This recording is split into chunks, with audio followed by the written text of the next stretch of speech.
In this video, I want to talk about 3 tips that not a lot of people talk about when it comes to scaling your brand. If it's your first time seeing one of my videos, my name is Devin Merklin.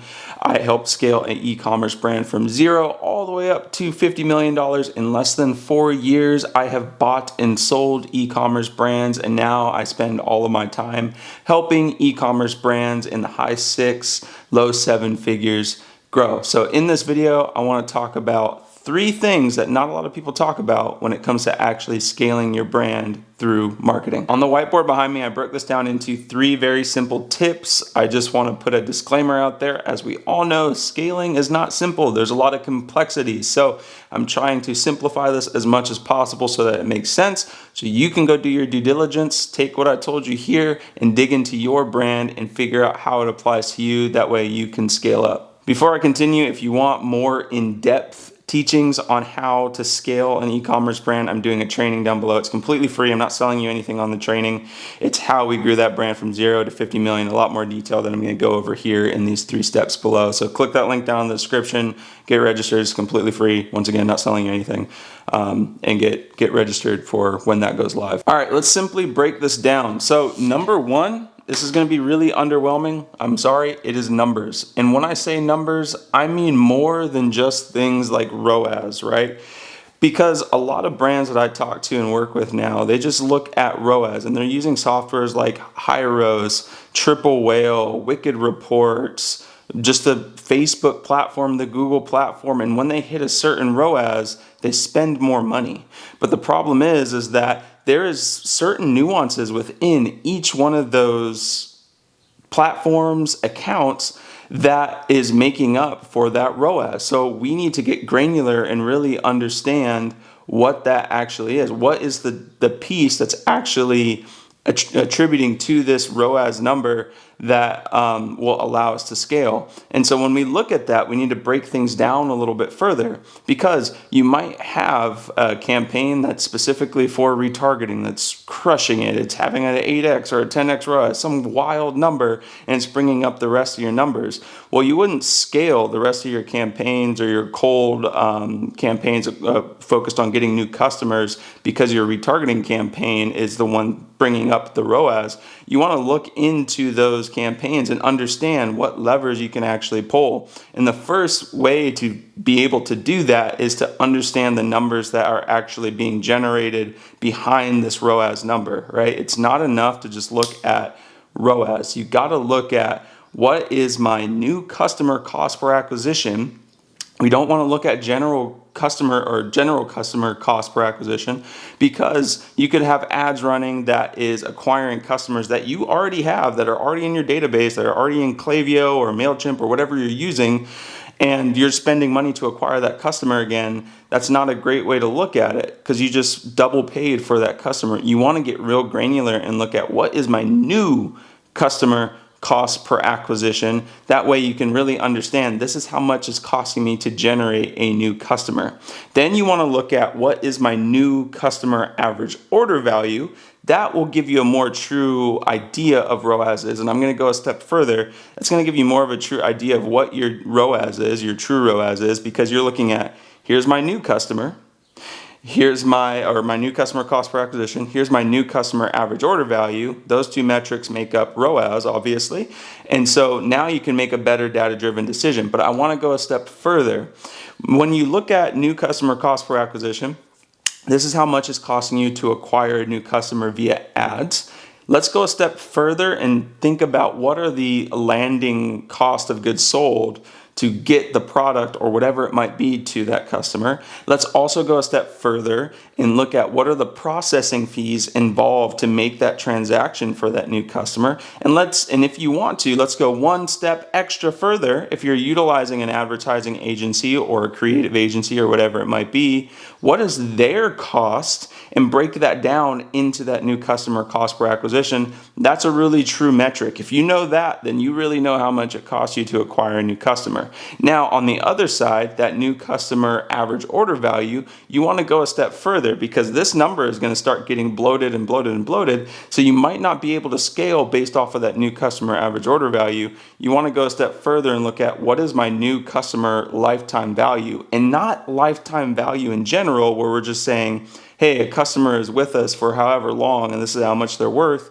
That's not really granular. It's hard to scale based off of that. Eventually, this customer is going to be worth this. We don't want to operate off of that. We want to operate off of a shorter time window.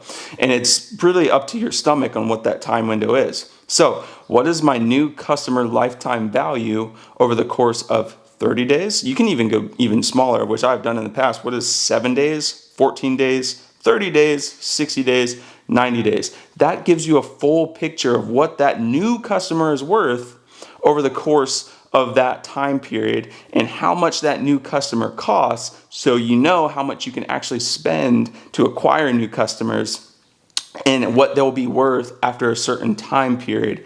That's what you want to look at as far as numbers when it comes to scale. Get real granular on that. Don't fall for the trap of just ROAS. I see brands go like this all day because they don't understand that. They see ROAS come up, they start spending more, and then they wonder, wait, why did ROAS come back down?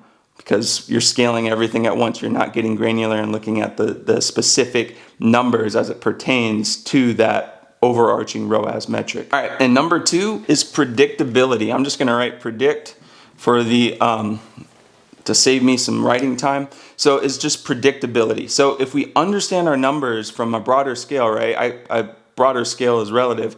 I started really broad and I got a little bit narrow, but even to me, that's broad. That's not predictable. You know how much it's costing you to get a new customer in general, but if you're a business that has multiple products or multiple offers with multiple campaigns and a lot of ad spend or whatever it might be around it, then you don't have really a predictable way to scale that. Overarching, you kind of understand, okay, generalize, new customers worth this, okay, we can spend more, right? But where are you spending more?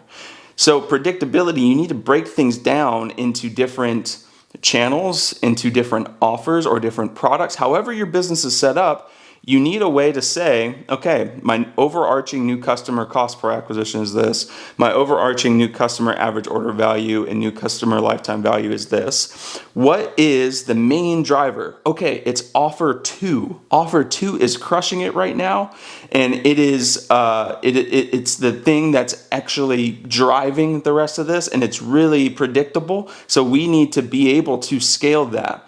So we can't just look at the broader picture. We have to go surface level deeper and understand what offer, what channel. Because if you are running a offer, say it's a bundle offer or something along those lines, and you're running traffic from Meta, you're running traffic from Native and Google and Snapchat and TikTok all to that same page, how confusing is that to scale?